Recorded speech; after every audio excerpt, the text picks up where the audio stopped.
Brad, somehow I have the power to create electricity. I've discovered this amazing ability. I'm driving down the San Bernardino Mountains, right? I'm up at the top. I was at Lake Arrowhead, which is this kind of small little sleepy lake in California, but at the top of a mountain. And so I'm driving back down the mountain in my electric car. And at the top of the mountain, Brad, I had 256 miles of range left to go, right? I could drive 256 miles. I get to the bottom of the mountain. I've driven 15 to 20 miles to get to the bottom of the mountain. I'm at 258 miles, Brad, at the bottom of the mountain. I am so flummoxed by driving an electric car that you can have more mileage at the bottom of a mountain than you started with at the top. This is new to me. I had no idea this was even a possibility. And I'm not going to ruin your high by asking what it was at the bottom of the mountain and then at the top of the mountain. You mean when I drove back up? Yeah, that's exactly. Yeah. No, let's not ask that. Let's just pretend that this is all free energy. But you ended the trip with more fuel, quote unquote, than you began it with, which is kind of cool. From regenerative braking all the way down the mountain where you're not touching the brake, the car is just doing it on its own.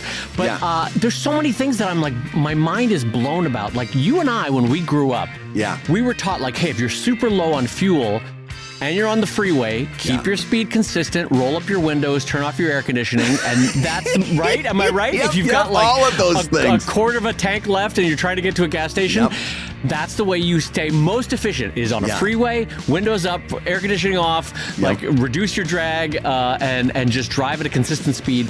Electrics are totally different because the energy, because the efficiency of an electric motor is so much stronger than an internal combustion motor, which is mostly lost to heat and noise. City driving is actually more efficient. The stop and go with regenerative braking of city driving and freeway driving, where you have to push a lot of air out of the way, is actually less efficient for electrics. And you basically have to relearn the rules when you're driving an electric. It's fun. Yeah. Now, I know by the simple fact that you're talking about your electric car in public. I know you don't drive a Tesla. So, yes. So what is it that you drive? Because Carolyn keeps asking me, and I keep told forgetting. you. Didn't I tell you on a previous show? I keep forgetting. Oh, no, forgetting. Oh, we're getting into that stage of the podcast. Believe me, we've long passed that stage. I've brought you your chamomile tea, Brad. Here it is. Let's. No, I got a Rivian, which is fun. It's an American kind of SUV looking thing. Yeah. And it's super fun to drive, and it's not a Tesla. And by the way, just a separate side note, I'm feeling, low-level depressed with most things these days, but the one bit of joyous schadenfreude that I'm feeling is Tesla's stock price just nosediving. Oh, I'm so happy about it all. I want just a tiny modicum of pain for that moron, and I'm seeing it in the stock price. Yeah, you ain't kidding. Although I see you're going to help me through my forgetfulness, and I'm going to teach you how to enjoy Schadenfreude. We're going to be here for each other. Is it Schadenfreude or Schadenfreude? I honestly don't know which one of us is right. Probably Schadenfreude. What we need one of those large beer steins that they bring you out on the Oktoberfest, and we'll down a few of those, and then suddenly we'll know how to pronounce it'll come out naturally. Yeah, it'll just flow right out of us. But on that note, gang, in terms of creating energy and finding new ways to spark, I'm going to say hello, everybody. Welcome to ComicLab, the spark about making comics. And the spark about making a living from comics. I'm Brad Guigar, the editor of the Webcomics Handbook on Substack and the creator of Evil Inc.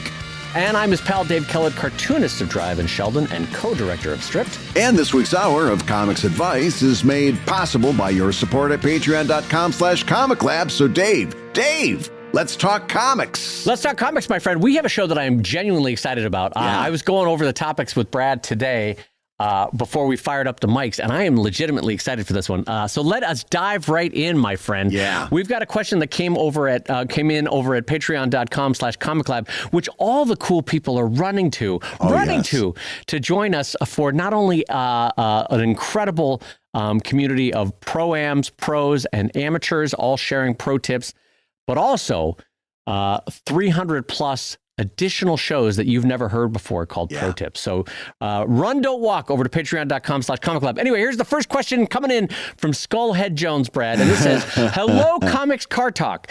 Longtime listener, first-time patron, and question asker. Oh, that's fun. Welcome. Yeah. You guys have talked about education and how you recommend a general liberal arts education to get a breadth of information. We do. But what about, Brad, a master's or higher? I have the opportunity to go and earn a master's, but what would you recommend? I've been torn between an MBA, a Master's of Business, and an MFA, a Master's of Fine Arts. My heart says an MFA, and my brain is torn between an MBA and an MFA. So yes, I know it's probably a horrible time to go get it, but I would still love your input, even if I wait to act on your information provided. Yeah. P.S. My now wife is sick of your voices. Oh, geez, Skullhead, that's bad news. If it sounds like they're heading for a split up, and Skullhead's getting us in the divorce. If she's, because Skullhead says my now wife. My now wife. Right. That's like when my wife introduced me at a party as her first husband. My now wife. That's a fun. I'm assuming that's a typo, but it is like my wife is now sick of your voices. But I gotta figure. Either that or things are tough over there in the Skullhead household. I gotta tell you, Skullhead, if it comes down to between choosing ComicLab or choosing your wife, choose your wife. Choose your wife. Choose Mrs. Skullhead. Mrs. Skullhead is the better choice. Brad and I are not worth it. We're too beat up. We'll love you and leave you is what's going to happen. That's right. It'll be a wonderful night. Sure, we'll buy you a delightful steak dinner, and we'll spring for the extra creme brulee dessert. We will. But then at the end of the night, we're gone like a whispered dream. It's all over. Stay with Mrs. Skullhead. Yes. So, Bradley, what answer do you have for Skullhead on this question of education? So, first of all, do you want to recap for people why we recommended in the past a broad-based liberal arts education? Yeah, because in today's climate, with today's publishing climate, it's not enough just to be a cartoonist. Being cartoonist is tough enough because if you're really taking the traditional view of what a cartoonist is, you're an artist and a writer. And I know there's lots of collaborations, and those are all valid, but if you're taking like the headline of be a cartoonist, you've got to become really good at writing, and you've got to become really good at art. And of the two, I think the writing is much more important almost across the board. Certainly, if you're doing humor, the writing is more important. Right. And even down the line, other than when you're talking about like superhero comics, those kind of comics, the art is obviously very important. But the writing, even in that case, is still like on parity. So the problem that we identify all the time is people coming to comics through the art side and not understanding the importance of writing. They're like, they point at other people saying, well, this person doesn't draw very well. They make lettering mistakes. They do this. How come they're popular? And the example that everybody goes to is XKCD because of the stick figures and so forth. Right. And then you say to them, no, that's the importance of the writing. This person is connecting with their audience. The writing is very, very important. And people from the art side don't get that. So that's where if I'm directing somebody, I'm not only telling them, yes, I'd like you to take sequential art classes. That would be fantastic. But I also want you to know how to write because that's crucial. And being an independent cartoonist in today's day and age means going even further. So I want you to take, for example, marketing classes or a class in social media management or and certainly business classes so that you know how to run a business. Because if you're really looking at this as a vocation, you're going to be doing all of that stuff, and you're going to have to do all that stuff. We've talked about this 100 times. The days of you just signing with a publisher and all of that working out okay, not only doesn't exist anymore, where you can just take your hands off the wheel and let the publisher handle all of those other things.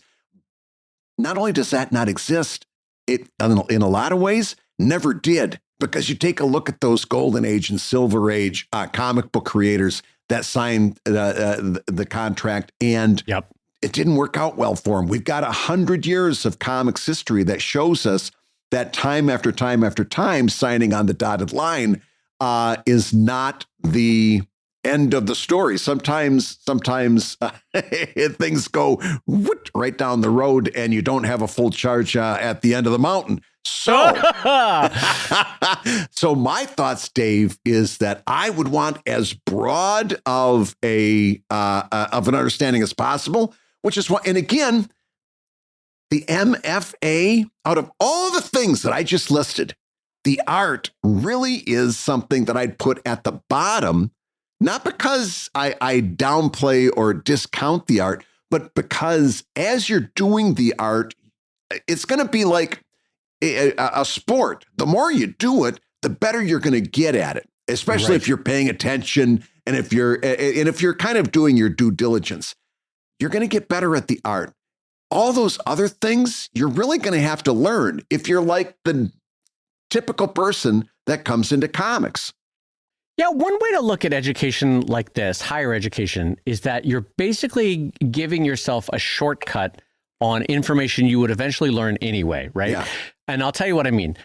Brad and I did not take any courses on running a small business. And so it has taken us a decade of learning a little tidbit here, a little tidbit there, a little tidbit during this tax season, a little tidbit while talking to this accountant. Oh, this one we learned from a peer who told us about how to do XYZ with our business, right? And so what education does is it ideally gives you a shortcut, which is like, hey, listen, in 2 years, we're going to teach you everything that it would otherwise take you in normal day-to-day life a decade to learn.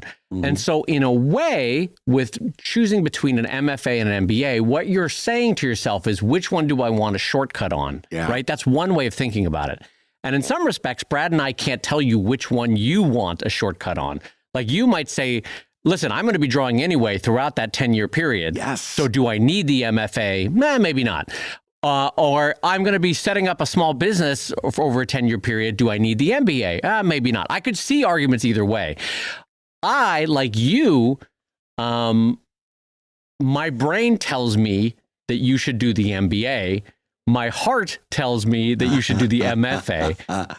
But here's the thing. If you're doing a comic, unless the MFA is comics focused, you're really learning a bunch of parallel skills that are not specifically applicable to comics. So learning how to use oils or pastels or charcoal or sculpture or using a kiln or chiseling down marble, all wonderful skills, all parallel, all will feed into your comics, but they're not the same thing as learning over a 2-year period, the sequentiality of comics. So maybe you'll be going to SCAD, or maybe you'll be going to CCS and getting an MFA. That I guess that's also a possibility here.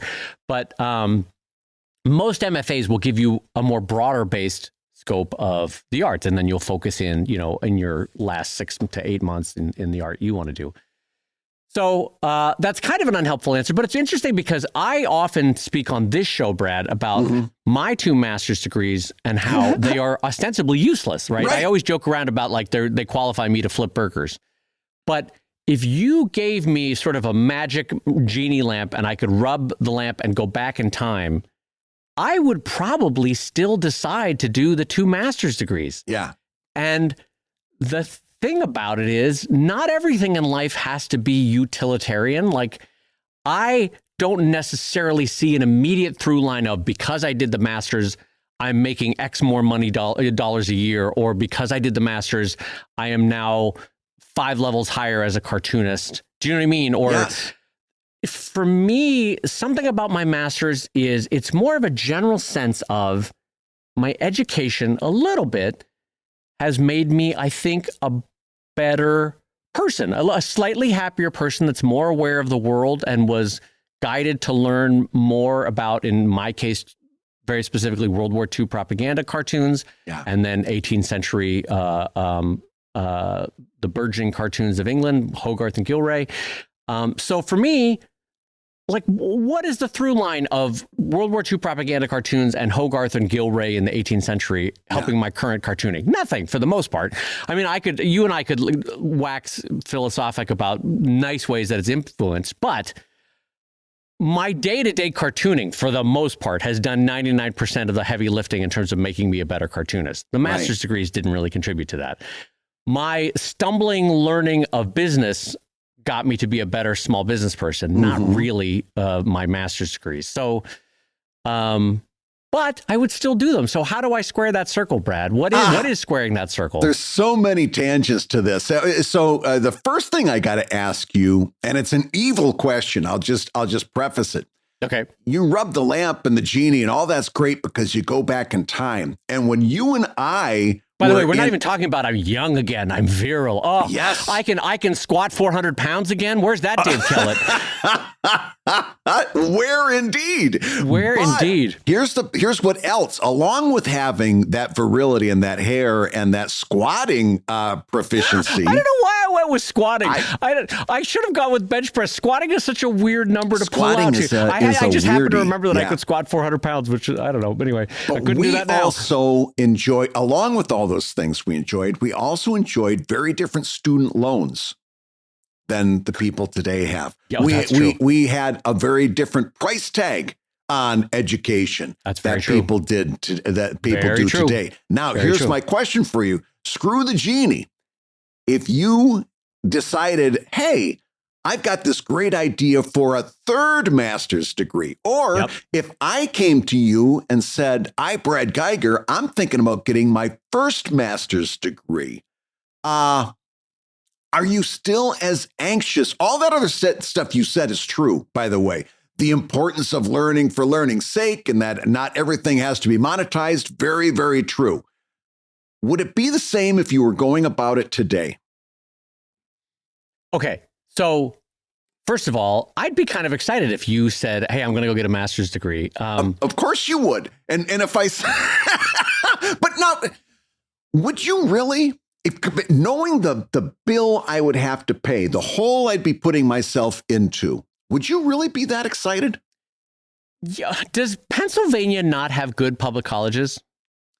They have very good public colleges. Very good. And listen, my kids go to Temple University, which is very competitively priced. However, it's not even about that. It's about how student loans are structured today. Yeah, no, yeah, I get that. It's not even that. It's all the prices are way higher, and the way the student loans are structured. Right.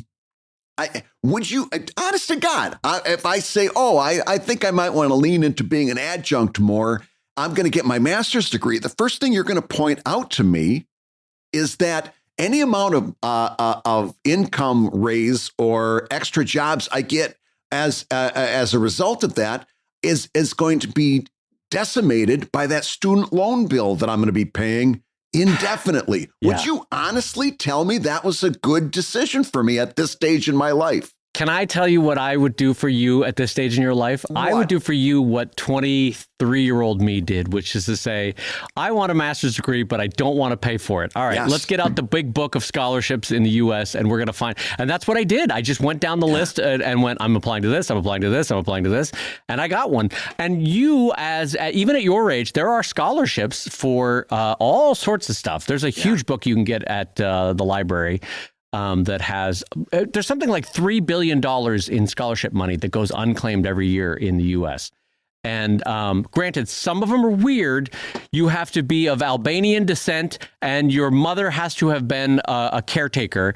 And in so doing, you're now applicable for the scholarship. There, honest to God, there's some weird ones like that in the book. But there's also general ones like, hey, we're looking for middle-aged men who are looking for to further their arts career, and you'd be like, hey, that's me, and so you would apply for that scholarship. So that's what I would recommend that you do. Yes, I would. And I would also recommend that to Skullhead is apply to scholarships. Do not use your own money. Find a scholarship that'll pay for it. The first thing I did was I wrote him back and I said, oh, good Lord, you're not planning on paying this yourself, are you? And he wrote back and he said, no, there's something that he worked out through the GI Bill. Oh, great. The GI Bill's great for that. Yeah. And that's exactly what the GI Bill is for. So yeah, because I I was very scared about taking on this topic without covering that with our friend.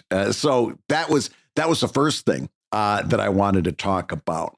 It was just the financial part, because it's oppressive. It's a big part of what we're talking about. Yeah. So let's set that aside for a second, Brad. Let's assume that you are able to get a scholarship, right? Now the question is, you're going to take somewhere, if you really push it, 12 months, most likely 24 months, somewhat diminished output for your cartooning, but you'll come out the other side going, I got a master's degree. Yeah. Is there any interest there for you on that or no? I honestly don't know how. Since such a big part of my income comes from comics, as soon as you say diminished output, there goes the input. That ain't going to happen. But let's go back to the instead of talking about like you and me, let's go back to talking about Skullhead and his current wife. Yeah, you're right. Now, the question is, MFA. But by the way, does he start the master's degree, Brad, while she's still married to him, or does he wait until she's gone on? Yeah, that's a good until she's left him because he can't stop listening to our show. That's a good question. It might be better he waits for a little while. Might be better he waits. Yeah. Okay. Yeah. But the question is MFA or MBA. Yeah. Now I'm going to go back and double down on MBA for one simple reason. Okay. And I'm thinking this through as I'm saying it, so feel free to tell me I'm full of shnikes. An MBA, you can get graded right or wrong. Right? If you say that there's no connection between supply and demand, that's wrong. That gets checked wrong. Boom, you got that question wrong. It's a right or wrong situation. And MFA is all the work you do is subjective. There's no right or wrong in an MFA. In other words, you can say this worked or this didn't, but at the same time, you could make an argument. And by the way, having taught at an art school for years, I know what I'm talking about. Yeah. When I try to tell people in a storytelling class, and this actually happened, where I said, conflict is at the heart of your story. You build the story around the conflict. That's what's going to get your reader's attention. And one kid, and by the way, he was being very well-meaning. He said, "Does it have to be conflict?" And that's when I looked into some other structures like Kishu Tenketsu and stuff like that, where supposedly it's not about the conflict, but there was no right or wrong answer to that question, right?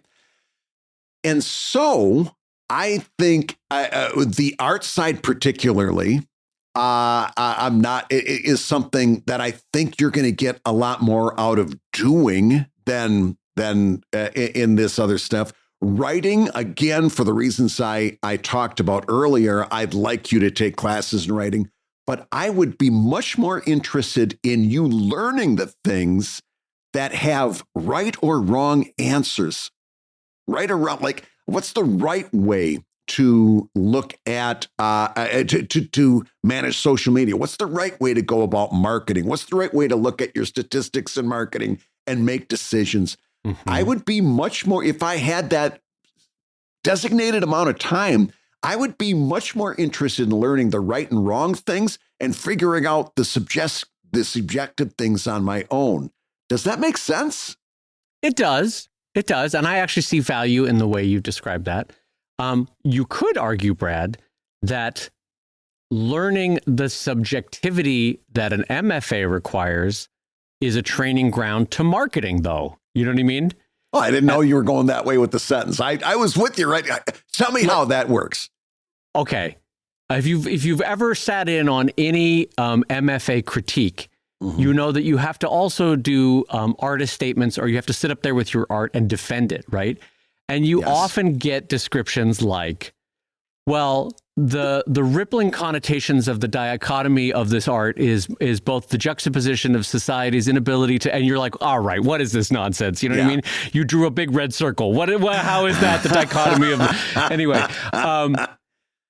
And in a way, what an artist's statement is, or the defense of a critique in an MFA program is can you market this piece of art that you've created to these 20 people in this room, including this professor. And that's how you get art like a banana taped to a wall selling for $4 million, because it's the story being told about that art, not the art itself. The art is a banana and a piece of tape. The story about what it's doing is the marketing of that thing. It's the artist statement. You know what I mean? So an MFA kind of can teach you the bullshit that is marketing, is what I'm getting at. It's not necessarily a good thing. I'm just saying it can teach you salesmanship, marketing, and the language around art, which itself has value in a limited way, you know? Yeah. No, I totally hear you. And also, I mean, as much as I feel everything that I just got done saying, last episode, we talked about how do I find my editorial eye? How do I develop aesthetic? How do I develop these things? And that process of going through a master's degree, if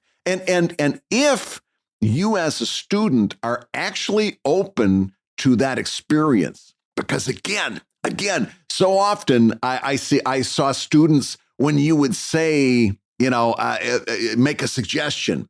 I had another student, another really great guy, show me a script, and it was a comedy script, and I read through it. And I said, these punchlines aren't landing. A lot of this stuff is you are failing in the setup, and or the punchline isn't delivering. A lot of this stuff, and I read through them with him. I'm like, I don't see how we get from A to B here. Right. And that's where the punchline is breaking it down. And he said, "Oh, you don't understand. I'm an absurdist." And I said. I go, yeah, you know what? Every time there's absurdism in comics too. Every time I've ever seen somebody tell me that they're an absurdist cartoonist because they don't know how to write a joke. Nobody in their right mind wants to. I mean, but you see what I mean? What he was learning was how to use big words to mask over a skill issue. Yes. Yeah. And what we needed to do was talk about how to set up a punchline and then deliver it. But he learned absurdism, right? So if you go about this, if you decide to do this, and by the way, the MFA route, even though it's not my first choice, and it sounds like it is Dave's, the MFA choice is a valid one. But it's one, again, in a business, you're either right or you're wrong. In MFA, it's really going to be dependent on your willingness and your ability to go in there with an open mind and be told things that you may not want to hear, that are coming from a person who's there to try to make you a better creative person. Mm-hmm. But if you're not willing to hear that, the entire thing, you might get your MFA, you might get the degree, but the experience, the actual thing that you're there for, the editorial eye, the sense of aesthetic, that stuff, you're going to miss out on. And then you'll get a degree that is truly useless because it's just a sheet of paper. And out of all the professional cartoonists that we know, do you know how many of them have an MFA? Aside from you. I don't have an MFA. I have 2 MAs. I'm actually quite happy that I didn't get an MFA just to cage this my own answer to Skullhead. But how many people do we know doing professional comics at a financially sustainable level? How many of those people, and we know people who are doing it, how many of those people have a master's degree of some sort? In an MFA, to answer your question, I can't think of one offhand. And you know why? Because it's not important. There's certain ones that have master's degrees out there. It never comes up. It's not important. It might be important in the background. But what I'm saying is, nobody has ever gained a readership by posting their master's degree. Key. That's what we need to focus on for Skullhead, is that neither the MBA nor MFA will get you even one more reader when you start to create comics. Yes. No one cares. It is in the background of your life. So for me, the benefit of either the MFA or the MBA, and I disagree with you, Brad, that I don't know that I necessarily am encouraging the MFA. I guess I sort of am, but let me cage it the other way now. either the MFA or the MBA, whichever one you choose, I think is the one that ultimately you are less comfortable in teaching yourself. In being self-taught knowledge. You're like, I know I can teach myself the stuff that I would get in an MFA. It'll take me a decade, but I can do it. All right, well then do the MBA. Or I know I can learn the MBA but in drips and drabs of business over a decade, but I need the instruction of an MFA. Well then, you'll decide based on what you know you can teach yourself versus what the school can teach you. Sometimes with both the MBA and the MFA, it's just an awareness of potential paths. And by that, I mean, it took me 1 to 2 decades to be like, oh, there are probably 40 different ways to make comics. I'm just, grabbing a number out of the air. And at the beginning of my journey of becoming a cartoonist, I was kind of only aware of like 5 of them. You know what I mean? Yeah. And so maybe what an MFA would have done for me is say, here are 35 other ways you can make marks and make comics, and in so doing, make a living from them. Maybe that's what it could have done. Yeah. So, but again, I go back to the utilitarian thing for my own 2 master's degrees because I think this has an impact on Skullhead's decision. First of all, if you've got the funds available to you from the GI Bill, I would say take it because that's how many people in life have that. That's you served your country and now you can have your country serve you, and I think that's a wonderful trade-off. So I would vote for that. But I also would say that has my 2 master's degrees given me even one more Sheldon reader or one more Drive reader? No.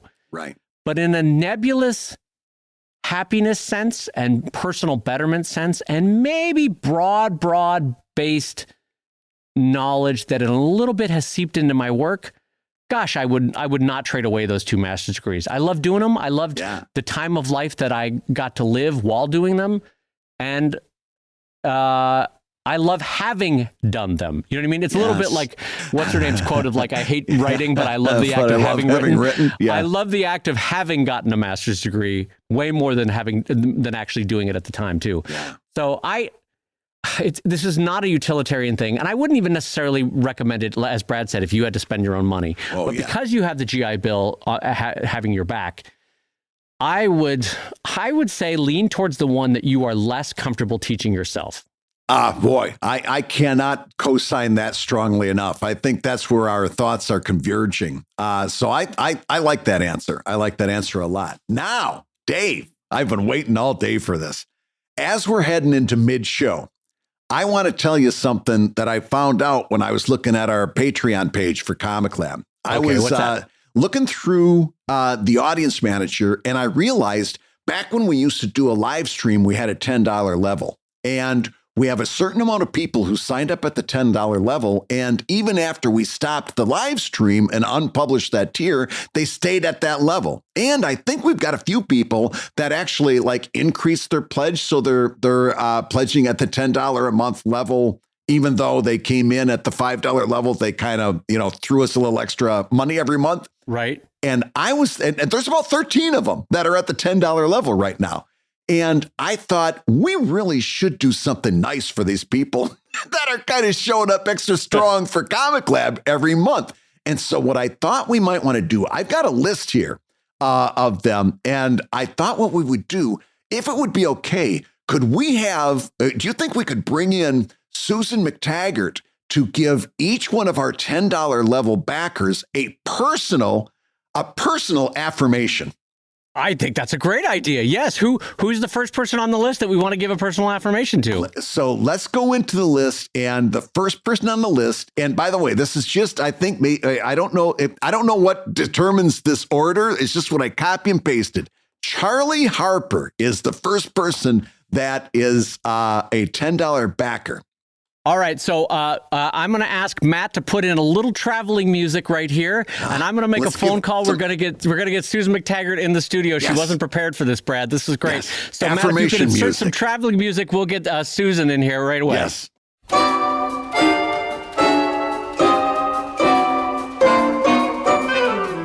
Stop the music! Stop the music! music. Bradley John, oh, it's lovely to see you. I received the phone call, and I rushed out to the studio. I took one of those Waymo cars, Brad. They're self-driving. You took a Waymo car. That's. I'll tell you what else is self-driving. Bradley John. That's a man who's chasing his dreams. Oh, lovely to see you, Bradley. Lovely to see you. So I hear that Charlie needs a little affirmation for himself. Yes. Charlie, is this true? So, Charlie, on behalf of David and that little delicious dish, Bradley John, I want to tell you, Charlie, I'm sorry, I got excited looking at Bradley. Charlie, I want to tell you, you've got to trust the next chapter in your life, Charlie. Trust it, because you, Charlie, are the author. You're the author of your next chapter, Charlie. But I'll tell you what, Charlie, a little something. I need you to grab a dictionary, sweetheart, because you're a terrible speller. You may be the author of your next chapter, but you're a terrible speller, sweetheart. So, Bradley John, I send that out with all the love I can summon for Charlie. Young Charlie, I want you to go out there and chase your dreams and write the next chapter of your life, Charlie. So, Susan, do you have any suggestions on what Charlie could do with their personal affirmations? Some suggestions on how Charlie might use this? Oh, yes, their personal affirmations, yes. Oh, thank you, Bradley John, for throwing that at me. Ways you could do that to incorporate this affirmation into your life, Charlie. You could put a little Post-it note up in your mirror, read it to yourself every morning. Tell yourself you're the author of the next chapter of your life. Yes. Or Charlie, you could tattoo it upside down and backwards, so that when you wait upside down and backwards, look at yourself in the mirror when you're standing on your head, I guess. Charlie, you could have that tattoo ready for you. You could learn it as maybe your mantra Om when you're meditating on your mat in the morning. I hope you're meditating on your mat every morning. Oh, it's poor so Matt. important, Charlie. It's so important to center yourself in the universe and call out the good positive energy out there. So, Charlie, I want to say, A, thank you for supporting David Kellett and that little hunk of a man, Bradley John. Thank you for doing that, Charlie. And also, I want to say, remember, trust that you are the author of the next chapter of your life, Charlie. Yes, but work on that spelling. Play me off with that beautiful music I walked into. That was delicious. Bradley John, stay in the gym because what you're doing is working, Bradley John. It's working. Susan MacTaggart, friends and neighbors. Susan MacTaggart.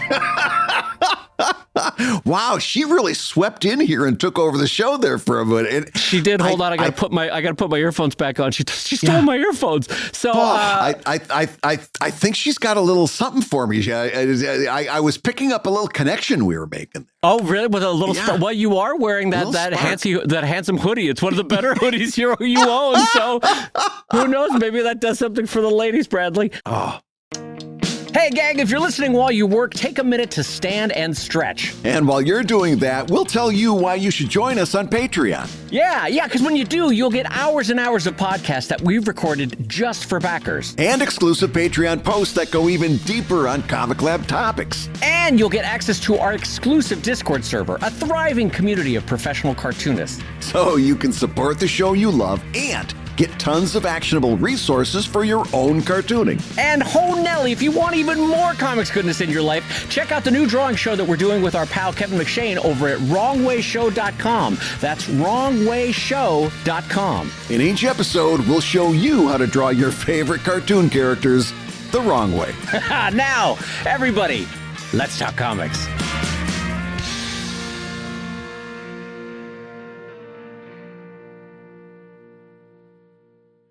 What question do we have next on the agenda, Brad? It's time for our mid-show update. Oh, all right. Yes. You know how we do updates in the middle of the show? I knew here. That's why I call them mid-show updates. So we had an update, and this is where we're really going to put out a request for help from the ComicLab audience because I don't know how it came up. I think one of my friends or one of my son's friends came over, and my son's friend was so excited to meet me because he's never met anybody who had been on Wikipedia. I've got my own Wikipedia entry, so does Dave. The first thing that my son says, well, yeah, but he got it back when they really weren't controlling who was getting a page. Oh, is that true? They're more controlling now? I guess according to my son, who thinks that I'm a drip, he thinks that it was easier to get on Wikipedia back in the day. But I looked at my Wikipedia page for the first time in I don't know how long, and the person who had chosen the photo for that fucking page chose the worst photo of me. Out of all the photos, I literally look like I'm in the middle of an exam at the proctologist office. Brad, you know, in a summer cookout when they've got the big igloo filled with ice. Yeah. But the one Sprite that you're looking for is at the bottom of the igloo, and you've got to dig your hand in there and find the Sprite. And by the time you find it and pull your hand out, your hand is frozen, and it's an 80-degree day, you know? Yeah. I feel like the proctologist did that right before the exam in your photo, because the look on your face in this photo is like, I've known you for 2 decades. I've never seen this look on your face. And I a little bit feel like, did someone intentionally put that photo up on your Wikipedia? I really think somebody's out to get me with that. Like, you've got to search to find a photo that bad of me. Usually, and it's a convention photo. Usually, if I'm at a convention, I'm all smiles. I'm talking to somebody, this, that, and the other. This looks like you just, it looks like you just said the words malignant to me, right? And and also it's way out of date. And yours, I think, is the same way. You know, your photo could get a little spruced up. Oh, God, yeah. And you could get a little bit of fresh information up there. So I'll be honest, you guys have carte blanche. Change our photos 400 times. We don't care. Just find a GD better photo than the ones we have up from 2 decades ago. And not only that, but like mine has a notification at the top that says this article relies on unverifiable sources and everything, and they want newspaper sources. And here's the thing. Dave and I can't change our own Wikipedia page. If I go in and change my Wikipedia page, that flags them because they don't want people, you know, obviously doing their own stuff. But I've got a folder full of newspaper articles that have been printed, and I've got them digitized. I've got them in a Dropbox folder. They are ready to go, full of information about Brad Guigar. Yeah. All I need is somebody to go in and implement them and make this full of tertiary. I think that's called tertiary sources. How the smallness of this, that we're both so aggravated that we can't. This thing has a bunch of wrong facts, terrible photos, and we're like, but we're not allowed to fix it. You know what I mean? So the first year that I was nominated for an NCS award, I wasn't a full standing member of the NCS, right? So when they went together to put together that clip that little blurb for the program, since they didn't have did they grab it from Wikipedia? And it was the worst. I mean, it said the fucking thing said that I just started switching to color last year. And I think that's what they got that from my Wikipedia page. Also, it makes it sound like you just picked up a box of crayons. Brad just learned what color is, you know. And it says, you know, that I'm best known for Greystone Inn, and I just recently started Evil. And I was apoplectic with how bad it was. It was, and again, I thought that was another person who was out to get me. That person was out to get me, and the person that put that photo up was out to get me. And so it's causing pain in my life. I've got to get that Wikipedia page updated, and I don't know who to ask. So I'm thinking we put the word out. If you want access to that Dropbox folder, hit me up in the Discord server. I'll give you all the stuff. Just update that damn thing so it stops having ramifications on my life and give me a better photo. I'm so comforted that you are also aggravated by your Wikipedia entry. I thought I was the only one. So I'll tell you what, I haven't thought about this in a decade. Yeah, no, at least a decade, because Beth has worked for me for 7 or 8 years. Jen worked for me for there's an assistant between. So yeah, about 10 or 11 years ago, my assistant Jen, I was railing about how like I hated Wikipedia, and my entry was like all these facts were wrong. Like I was an Eisner winner, I think it said, and I was like not an Eisner winner. And I was like, this is so wrong. All this is wrong, and it was bothering me. So I said, listen, I can't edit my own page, but you know, and you've worked for me now for 3 years. You know enough about me. Can you just go in and edit my page? And I think it got flagged based on ISPs because it came essentially from the same place that I worked. Oh, really? And so I thought I was like living up to the spirit of the law. Like I'm not editing it, Jen's editing it. But anyway, there's no way to win at Wikipedia. Like if you want to try to fix the incorrect stuff about it that it says about you, you can't do it. And so you're the one that knows all the right stuff. I mean, who else knows more about Dave Kellett than Dave Kellett? But here's the sort of lovely, humbling thing about Wikipedia is that I know where I stand in the great adventure of humanity because no one has bothered or given a shit to edit all the incorrect stuff on my Wikipedia page for 10 years. No one has touched it. I think the last edit was like 7 years ago. No one cares. And it's nice to be humbled. Like, well, I don't matter in the long term. Although one thing I will say on Dave's behalf, as you're correcting things, if that part about winning the Eisner stays up, a big deal. No, I don't know why that bothers me. I want to earn it.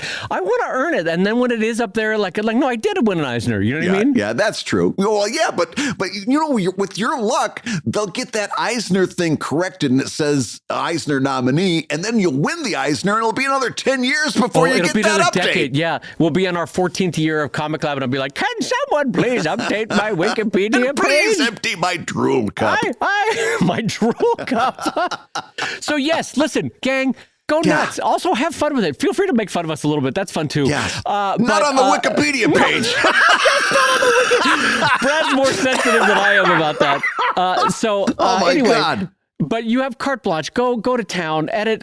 Please edit Brad's photo especially, because it looks like, when you're aware that you might have to throw up, but then as you're headed to the bathroom, you're like, okay, I can make it. I'm only 10 steps away.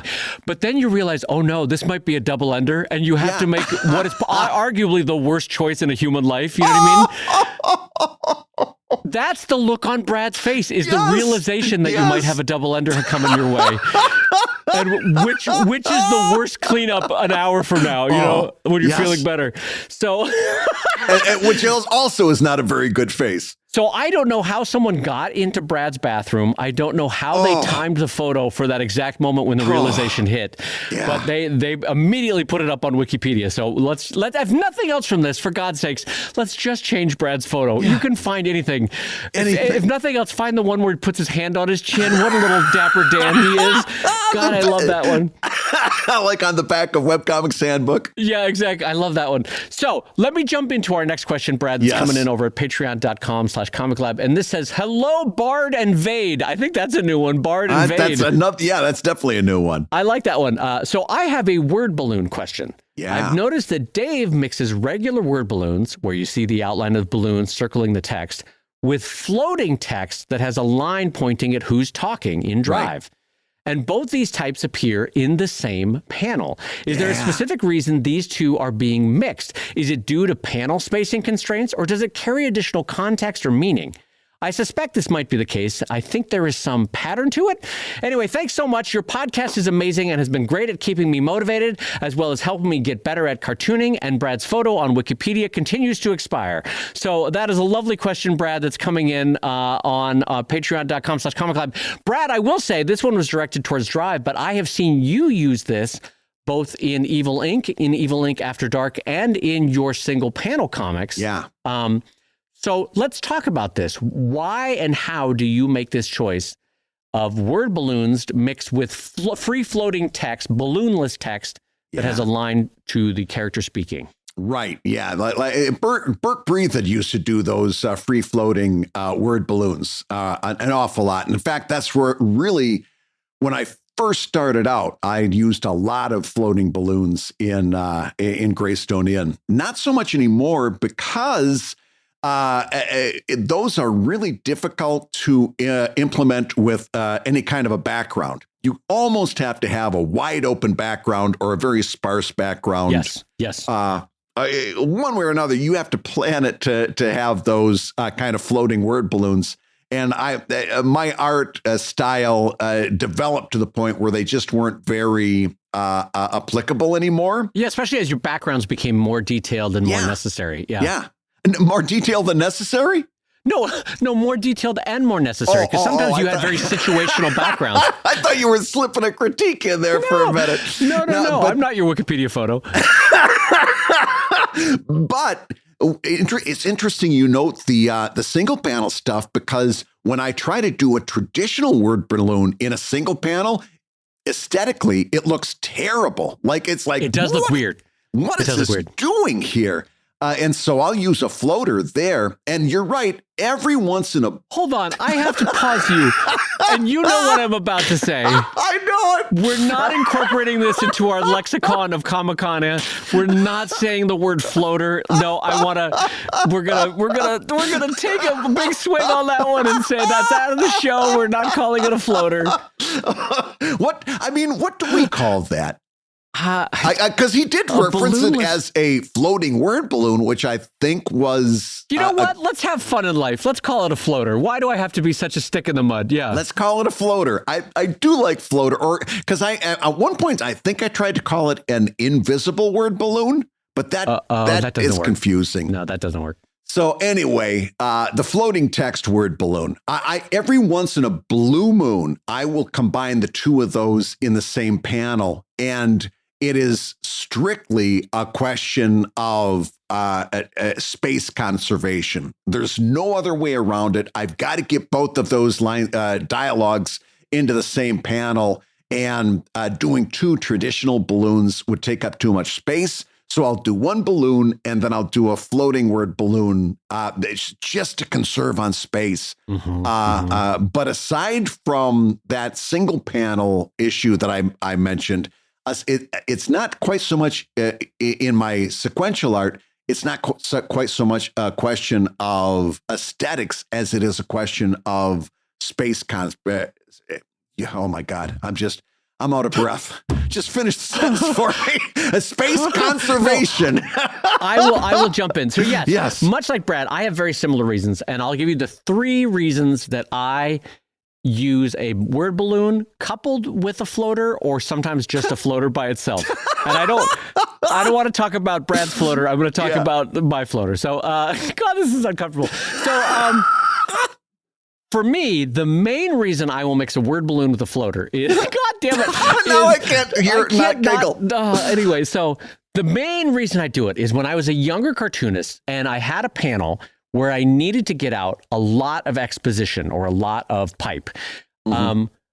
It would usually end up looking like someone just had vomiting of the mouth, just like, and then I went to the store, and then the store had no fish, and so I had to buy a steak, and then the steak didn't cook very well. And what I would do in execution was, it would be this long, very squarish word balloon that would take up 40 to 70% of the panel, and then there'd be kind of a floating body or a head off to the corner, you know, and it looked unprofessional. It looked daunting to read, and it didn't help you break up or concretize the ideas into, or rather discrete the ideas into separate little sections. And so what I learned in time is that in a panel where you do have to get out an ungodly amount of information, there's kind of no way to write your way around it. You have to get it out, and it has to be done in 1 or 2 panels. The better way to do it, rather than one gigantic word balloon, is usually break it up into 2 or 3 word balloons, each one of which contains mostly a discrete thought. Discrete thought A, discrete thought B, and then follow up discrete thought C. Yeah. And then in time, what I learned is that usually there's sort of a healthier balance visually if it's 1 word balloon, 2 word balloons, and then instead of trying to squeeze in a 3rd word balloon, that one becomes the floater. Right. So that's reason number 1 is space considerations about how you break up a large chunk of text that needs to be gotten out. And I think Brad agrees with that. I think that's a version of how Brad uses his floater. So, oh my God, it's still uncomfortable. So that's reason number 1. Reason number 2 is when I want to either say something sotto voce or that's read in a slightly different way than normal speak, either a whisper, a sotto voce talking, or an aside to themselves, or an uncomfortable fact, or sometimes even a counter truth that goes against what was said in the balloon, if you know what I mean. So, for example, if I have 2 characters talking and one of them says in a word balloon, "My body is a temple." Sometimes in a very small font, lowercase, and as a floater without a word balloon, I'll have them say, "Yeah, Indiana Jones's Temple of Doom," you know, that kind of thing, because it's funnier when it's not a word balloon. It's read more as a different kind of way of talking. So you read it in a different way in your mind rather than openly loud normal speech, because it's not in a word balloon, and because maybe I've switched to lowercase letters, or because I've reduced the size of the overall font 10 to 20%. It's just enough signals to let you know that this is maybe being said as a whisper, or sotto voce, or as an aside. And so so that's the second reason I do it. The third reason I use a floater is aesthetics, and this is the rarest case. Sometimes if a character is looking out at a beautiful expanse, and I just, like Brad with his single panel comics, the aesthetics of it just don't work to have a word balloon floating against this very pretty background that I've drawn and Beth's colored. Sometimes I will choose to have floating text rather than a word balloon. It's rare, and that one is the rarest. Like out of the 5,000 Sheldons I've done, that read is probably less than I could count on one hand. You know? Yeah. And for the most part, I tend to slide a little bit towards those floating word balloons, again because of the background considerations. Yes. But then again, for a single panel, if I have to have a word balloon, and quite frankly, my druthers, I guess there's no better word than druthers. If I had my druthers, it's just a one caption underneath. I think that's the strongest. Oh, let's talk about this. Can we talk about this? Because the philosophy of how that works and what we're communicating, I find to be fascinating that comics has ended up on this, because I think personally that is an unfortunate remnant from typeset type, when people were not good at lettering and then also the newsprint and magazine print process was not good at clearly communicating reproduced handwritten text in a comic. And so this thing developed where they would type out, especially in like Punch magazine. You look at like the UK's Punch magazine, 17th century, 18th century, into the 19th century. But early Punch used that shtick a lot. And because Punch was so influential and made its way across the pond, that's how you get like Weekly World Herald would use it, and Pulitzer's papers and Hertz's papers started to use it. Right. And so that's where I think it came from. I actually think it's an unnatural way to communicate, but I like it now that it exists. You know what I mean? I'm going to say that, although you're right, I'm going to say they stumbled on the right way to do it, and I'll tell you why. Not too long ago, in my social media feed, this single panel comic started popping up that I thought was really good. And it was a Dungeons and Dragons themed comic. So all of their stuff kind of dealt with that world, right? The world of D&D. Right. And they put their caption on top of the image. So, and it was inside of a little box. So it was caption and then reading, and again, as we read from left to right, top to bottom. You'd read the caption and then you'd see the illustration.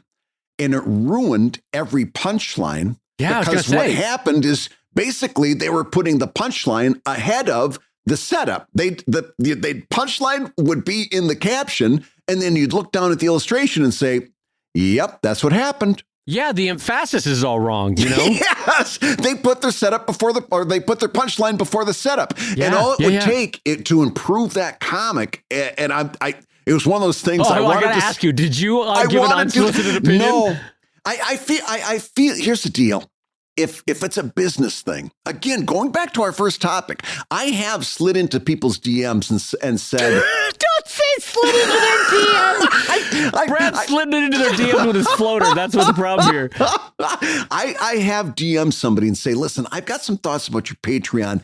If you'd like to hear them, and if not, it's fine. I just had something, and I have done that. When it comes to aesthetics, when it comes to art or writing, I'm much less comfortable sliding in and saying, because again, it's an aesthetic thing, and you could come off as a real asshole if you come up and say, "Well, I don't think you're doing this thing aesthetically right. I don't think you're doing the coloring right, or I don't think you're doing the lettering right, or I don't think."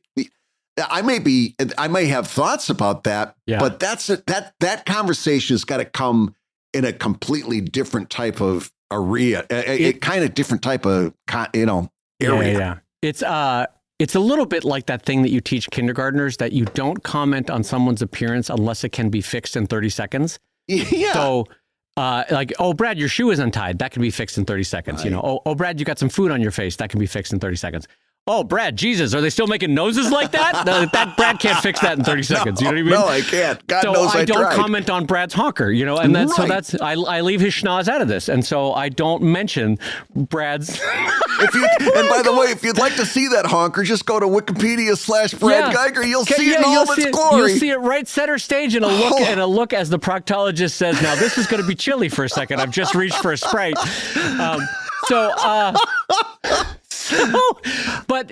So what's funny, though, is that I like your description of it, that they accidentally found the right way to do it the wrong way. Yes. Which, by the way, is over on YouTube right now, starring Kevin McShane, Brad Geiger, and Dave Kellett. That's right, the wrong way. No, I'm just saying.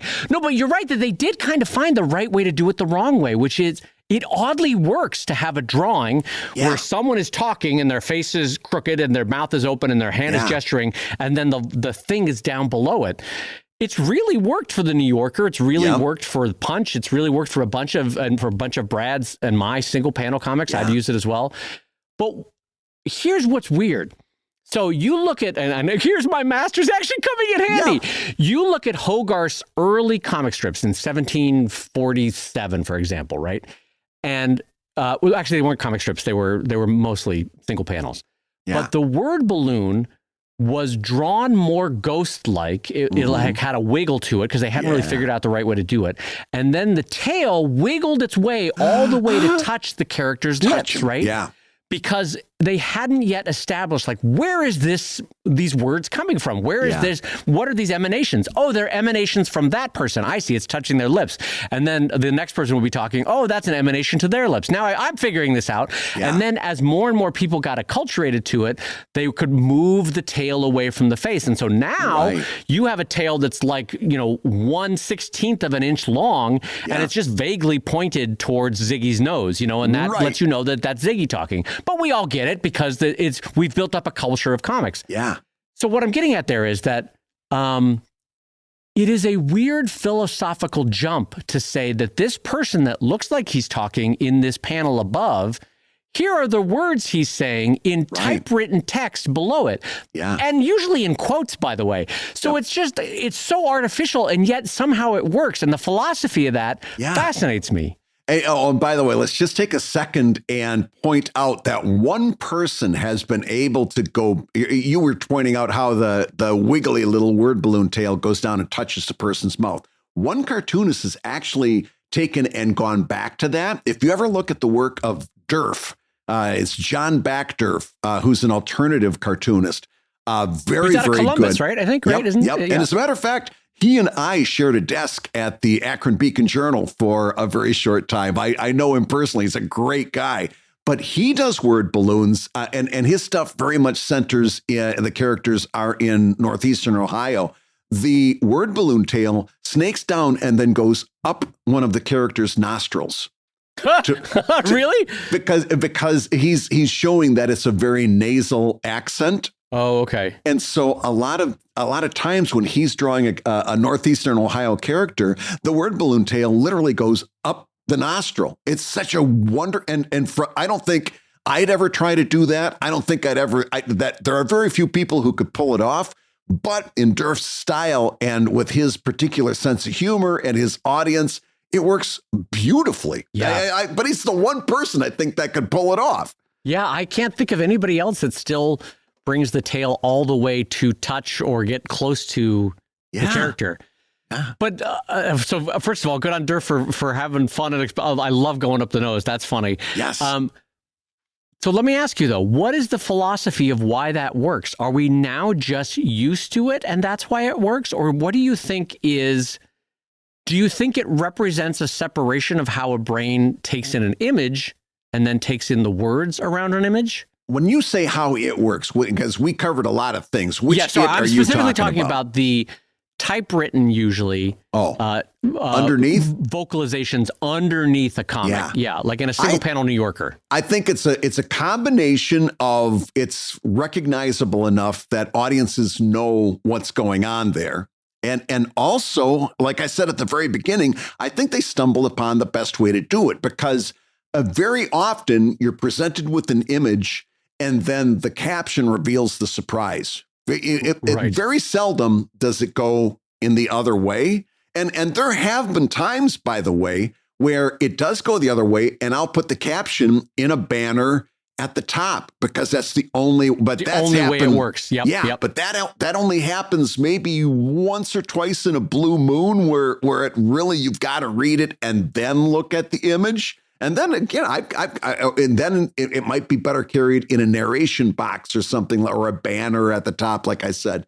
But in 9 chances out of 10, it works so well the other way that there was never any reason to fix it. So this is a very deep baseball cut on comics, but I want to ask you a weird question. Yeah. When you look at a New Yorker single panel comic that has the typewritten punchline below it, is that in some weird way a 2-panel comic? I would argue no. I would argue no. No, I don't think it is. Because it's one moment, and a panel encapsulates a moment, right? And that image and that line of dialogue are happening in the same moment. So even though the text is outside of the physical constraints of the panel, it's still the same moment and therefore still the same panel. So the reason why I asked that is that you do see some where there is a panel bordering all the artwork, and then the text exists outside of that panel. Yeah. And more importantly, you're taking in that comic in a very unique 2-stage process. It is not, as to your point, 100% in the exact same moment. There's sequentiality there. The image exists, and then the text exists, and there's a sequentiality to that I've never thought about until we're having this conversation right now. Is there a sequentiality to that just because of the border? Well, no, just because what I think is structurally a 2-stage process. And maybe that's better to say than there are 2 panels.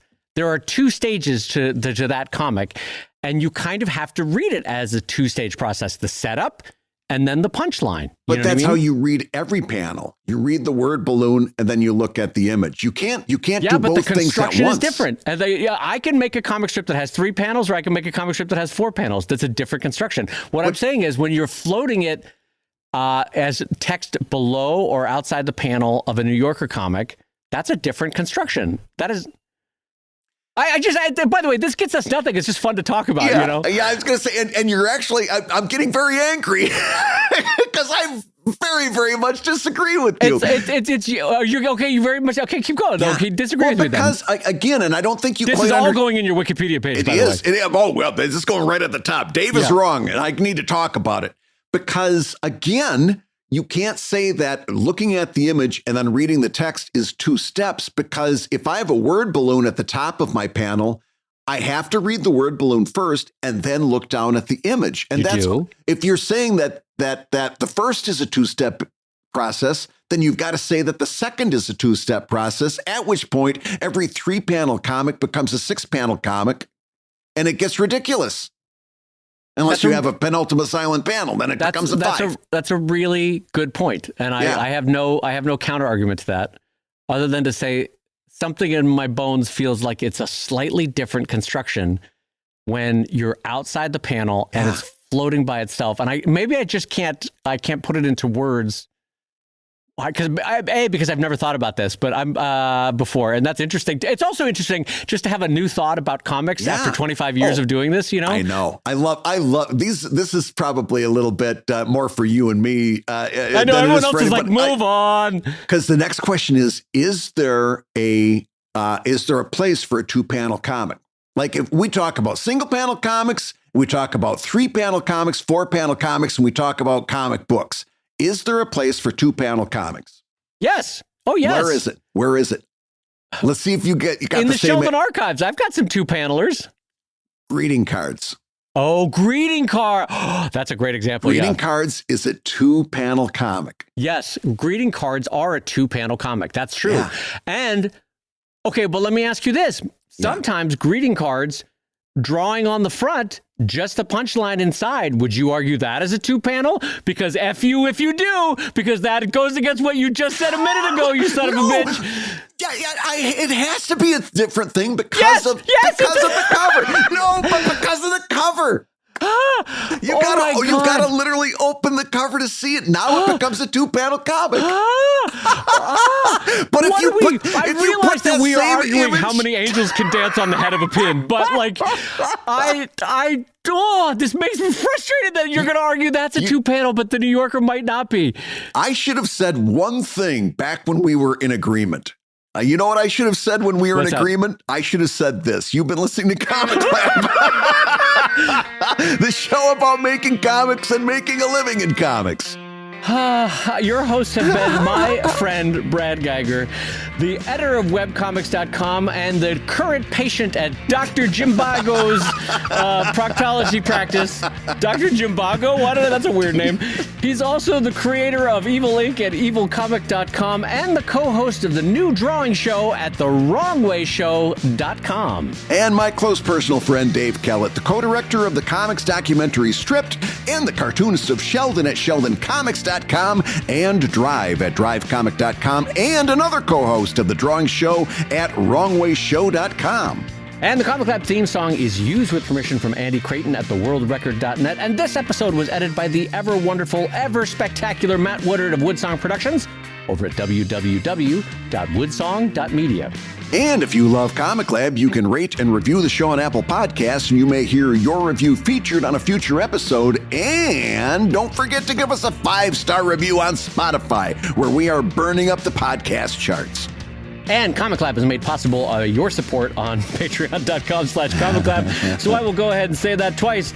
Patreon.com/ Oh, using the whole fist there, Doc?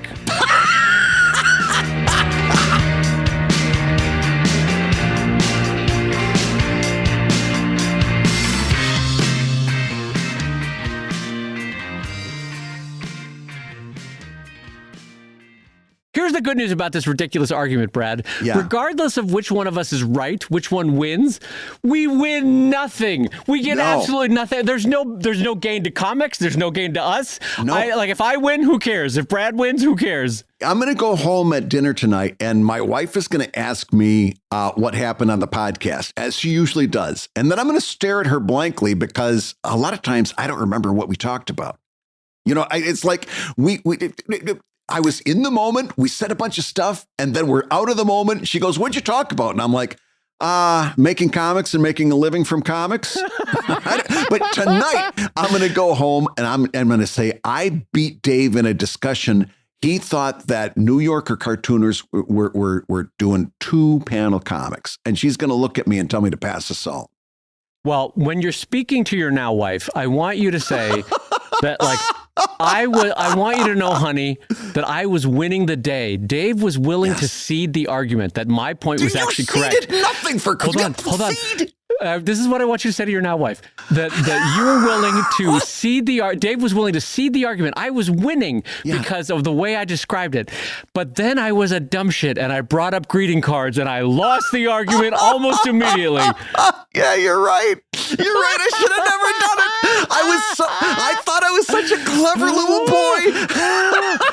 I thought I was so clever. You don't have any 2-panel comics. But and then I'm just waiting for you. And I go, but greeting cards. And I should have stopped the show then. I should have said, you know what, Dave, greeting cards. You've been listening to ComicLab. And if I would have talked fast enough, I could have gotten away with it. And if it hadn't been for you darn kids.